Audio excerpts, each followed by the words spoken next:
আমরা একবার দুর্গাপুরের ছবিটাও দেখাবো, যেখানেও এই একই সমস্যা। বেশ কিছু স্কুলে এবং শত শত ছাত্রছাত্রী, তাদের এরপরে কি হতে চলেছে, স্কুলের পরিকাঠামো কি হবে তা নিয়ে একটা অনিশ্চয়তা তৈরি হয়েছে। আমাদের সঙ্গে রয়েছেন আমাদের প্রতিনিধি রমেন সরাসরি। রমেন আমাদের সঙ্গে রয়েছেন। রমেন আমাদের জানাবেন যে এই মুহূর্তে দুর্গাপুরের কি পরিস্থিতি স্কুলগুলোর। রমেন,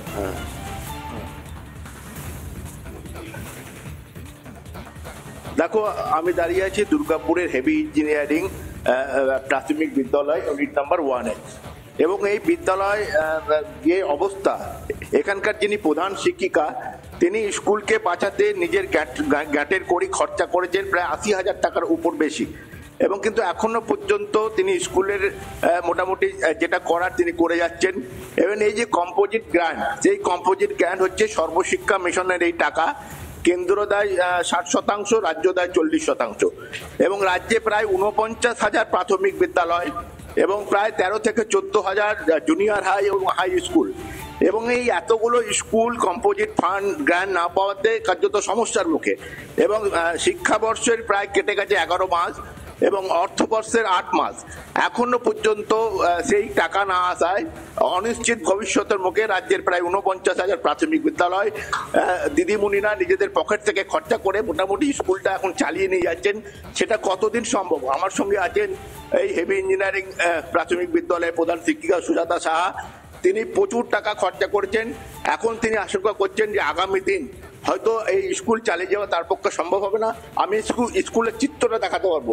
এই কম্পোজিট ফান্ডের টাকায় স্কুলের চক ডাস্টার থেকে আরম্ভ করে মেরামতির কাজ, পরিষ্কার পরিচ্ছন্ন করা, নানা রকম এই টাকা থেকে, ইলেকট্রিক বিল, সবচেয়ে বড় কথা ইলেকট্রিক বিল এই টাকা থেকে। এবং দেখো, স্কুলে আমি একটু দেখাতে বলবো এই ফান্ডের অভাবে কিভাবে স্কুলগুলো দিনের পর দিন ছাদ ভেঙে পড়ছে, কোনো রিপেয়ারিং করতে পারছে না। বাচ্চাদের স্কুল, তারা এখানে বসে ক্লাস করে, এবং একটা বড়সড় বিপদের আশঙ্কা সবসময় থেকে যাচ্ছে। আমার সঙ্গে আছেন প্রধান শিক্ষিকা সুজাতা সাহা। ম্যাডাম, আপনি তো নিজের পকেট থেকে খরচা করে তিনি চালিয়ে যাচ্ছেন, কত টাকা এখনো পর্যন্ত খরচা করেছেন? দেখুন, আমি এখনো পর্যন্ত 80,000 টাকা মতন খরচা আমার হয়ে গেছে। জানি না পরবর্তীকালে আর কত খরচা করতে হবে, তবে আমি বাচ্চাদের মুখ দেখে, বাচ্চাদের জন্য আমি এই টাকাটা খরচা করে যাচ্ছি। পরবর্তীকালে জানি না আর কতদিন আমি এইভাবে টানতে পারবো। তবে সরকারের কাছে আমার আবেদন যে সরকার একটু মানবিক হয়ে যদি এই কম্পোজিট গ্র্যান্টটা আমাদের দিয়ে দেন, কোনোভাবে আর কি গ্র্যান্ট করেন, তাহলে আমাদের অন্তত এই স্কুল চালাতে অসুবিধাটা আমাদের হয় কোনোভাবেই হয় না। কারণ আমরা যেভাবে স্কুল চালাই জানে সবাই, আমাদের প্রাথমিক শিক্ষকদের মিড ডে মিলের অবস্থা, বা আমাদের এই যে দেখতেই পাচ্ছেন আপনারা যে ঘরের অবস্থা, বিশেষ করে কারেন্টের বিল, আমাদের প্রচুর পরিমাণে কারেন্টের বিল আছে। এত বড় স্কুল একটা, যেখানে কারেন্ট তো লাগবেই। তারপরে পরিষ্কার পরিচ্ছন্নতা, এই ছোটোখাটো আজকে এইটা খারাপ হচ্ছে, কালকে ওইটা খারাপ হচ্ছে, চক ডাস্টার, মানে ছোটোখাটো যা লাগে সব আমরা ওই গ্র্যান্ট থেকেই করি। কিন্তু এই বছরে এই গ্র্যান্ট না আসার জন্য আমরা খুব বিপদের মুখে পড়েছি। আমরা স্পোর্টস এখনো হয়নি, স্পোর্টস ওটা জানুয়ারি মাসে হয়, আর স্পোর্টসের জন্য খরচাটাও আমাদেরকে বেয়ার করতে হয় কিছুটা হলো। এইভাবে কতদিন টানবেন? এইভাবে কতদিন টানবো মানে আমি যতক্ষণ পারবো, আমি তাই জন্যই আমি বারবার সরকারের কাছে আবেদন করছি, একটু মানবিক হয়ে যদি এই দিকটা একটু বিচার করে আমাদের একটুখানি গ্র্যান্ট করে দেন, তাহলে আমরা অন্তত এই অনিশ্চয়তার মুখে পড়ি না। এই আর্থিক অনটনের কথা কাকে কাকে জানিয়েছেন? আর্থিক অনটনের কথা এখানে শুধু আমি প্রধান শিক্ষিকা এই স্কুলের, আমার মতন এরকম হাজার হাজার প্রধান শিক্ষিকা আছেন যারা খুবই আর কি এই সমস্যার মধ্যেই আছেন, শুধু আমি একা নয়। তো এটা সবাই জানে, এবং ওপরে আমরা জানিয়েওছি। আমাদের তো স্কুলের অবস্থা খুবই খারাপ, অন্যান্য স্কুলের অবস্থা হয়তো অতটা খারাপ না হতেও পারে, কিন্তু আমাদের স্কুল আপনারা দেখতেই পাচ্ছেন খুবই অবস্থা খারাপ। তো আমরা এটার জন্য অনেকবারই বলেছি, আমি আসার আগে যারা ছিলেন তারাও অনেকবার জানিয়েছেন এই কথা, লিখিত জানিয়েছেন, কিন্তু কোনো আজ পর্যন্ত ব্যবস্থা হয়নি। ধরুন, নভেম্বর মাস, শিক্ষাবর্ষের 1 মাস বাকি, এর মধ্যে যদি টাকা না ঢোকে, আপনি যে পয়সা দিয়ে স্কুল চালিয়েছেন সেটা কি হবে? সেটা নিয়ে কি ভাবছেন? মানে এটা আদৌ কি পাবেন? আমি এটার আশাও করি না, মানে পাবো কিনা সেটা জানি না। আমি বাচ্চাদের মুখ দেখে এটা করেছি। এরপরে যদি আরও খরচা করতে হয় তখন এবারে সরকারকে একটু ভাবনা চিন্তা করতে হবে। এরপরে আমি আর পারবো না, মানে এটা আমি বুঝে গেছি, মানে এতদিন করে করছি, মানে আমি এসেছি জুন মাস থেকে আজকে হলো নভেম্বর মাস। আমি প্রধান শিক্ষিকা হয়ে জুন মাসে এসেছি। 5 মাস ধরে আমি একইভাবে চালিয়ে যাচ্ছি। এরপরে কতদিন টানতে পারবো আমি বলছি। প্রধান শিক্ষিকা তিনি দুর্গাপুরের এই স্কুলের হতশ্রী যে স্কুলের অবস্থা, সেই স্কুলকে কিছুটা হলেও দাঁড় করানোর চেষ্টা করছেন, কিন্তু আদতে তিনি শিশুদের মুখ দেখে যেটা করছেন, সরকার কি শিশুদের মুখটা দেখতে পাবে? আদৌ কি তাদের জন্য কিছু করতে চায়? এই নিয়ে প্রশ্ন যখন উঠছে।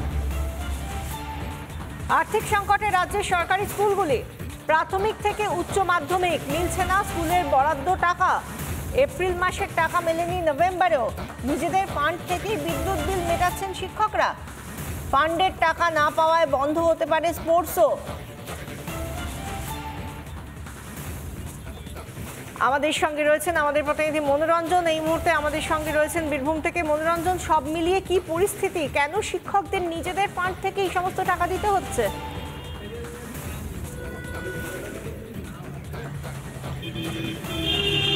দেখো বিশাখা, সত্যি এটা খুবই আশ্চর্যজনক একটা বিষয়। শিক্ষা দপ্তর স্কুল, প্রাথমিক স্কুল সরকারি, সেখানে কম্পোজিট ফান্ডের টাকা মিলছে না। এটা সত্যি খুব অসুবিধার মধ্যে পড়ছেন শিক্ষক শিক্ষিকারা। এমনটা কিন্তু তারা বলছেন তাদের নিজের পকেট থেকে টাকা দিতে হচ্ছে। যে টাকা এপ্রিল মাসে দেওয়ার কথা সেই টাকা এখনো পর্যন্ত পাওয়া যায়নি। আর তার ফলে চক ডাস্টার থেকে বিদ্যুতের বিল সব ক্ষেত্রে সমস্যা হচ্ছে। আমার সাথে দুজন শিক্ষক রয়েছেন, আমি একদম উত্তমবাবু প্রথমে বলবো, কম্পোজিট ফান্ড, কম্পোজিট গ্রান্টের যে টাকা, সেই টাকা আপনারা এখনো পর্যন্ত পাননি না। কি কি অসুবিধার সম্মুখীন হতে? অসুবিধা হচ্ছে, প্রথমত হচ্ছে আমাদের স্কুলে কম্পোজিট গ্রান্টের যেটা ফান্ডটা ব্যবহার হয়, স্কুলের চক ডাস্টার, স্কুলের ইলেকট্রিক বিল, মূল্যায়নপত্র, যে মূল্যায়নপত্রগুলো সেগুলো কেনা হয় বা তৈরি করা হয়, প্রিন্ট করা হয়, এবং সবথেকে প্রয়োজনীয় অ্যানুয়াল স্পোর্টস, সেই স্পোর্টসটা 2024 হবে কিনা এখন সন্দেহ রয়েছে। কারণ কি, এই কালী পুজোর পরই স্পোর্টসে ছেলেরা নেমে পড়ে এবং প্রতিটি শিক্ষক শিক্ষিকা সে প্র্যাকটিস শুরু করায় এবং ডিসেম্বর নাগাদ স্পোর্টস হয়ে যায়।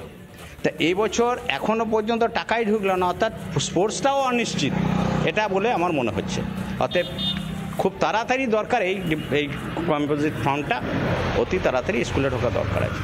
আপনিও শিক্ষকতা করছেন, এই কম্পোজিট ফান্ড কতটা গুরুত্ব রয়েছে স্কুলে? গুরুত্ব তো একমাত্র স্কুলের যদি কোনো কিছু মেরামতির দরকার হয়, স্কুলের মেরামতি দরকার হলে বা আপনার চক ডাস্টার কেনার ক্ষেত্রে এই সামনে আমাদের 3য় পর্যায়ক্রমিক মূল্যায়ন রয়েছে, সেই প্রশ্নপত্র আমাদের হাত থেকে হয়তো কিনতে হবে। এছাড়া চক ডাস্টার তো কিনছে। এই ধরুন এপ্রিল মে মাস থেকে যে কম্পোজিট গ্রান্ট ঢোকেনি বলে আমাদের এখন স্কুলের কিছু মেরামতি কাজও রয়েছে, সেগুলো আমরা করতে পারছি না। দেখো বিশাখা, যেটা সব থেকে গুরুত্বপূর্ণ, যে বলছে যে পরীক্ষা রয়েছে এবং এই পরীক্ষার প্রশ্নপত্র কিভাবে চাপানো হবে সেটাই কিন্তু শিক্ষকরা বুঝতে পারছেন না। তার মানে কি, তাহলে ছাত্রছাত্রীদের ভবিষ্যৎটা কোথায়? কারণ যদি পরীক্ষা না নেওয়া যায় তাহলে একটা মূল্যায়ন, এত আশঙ্কা, তারা কি জেলা শিক্ষা দপ্তরে জানিয়েছেন?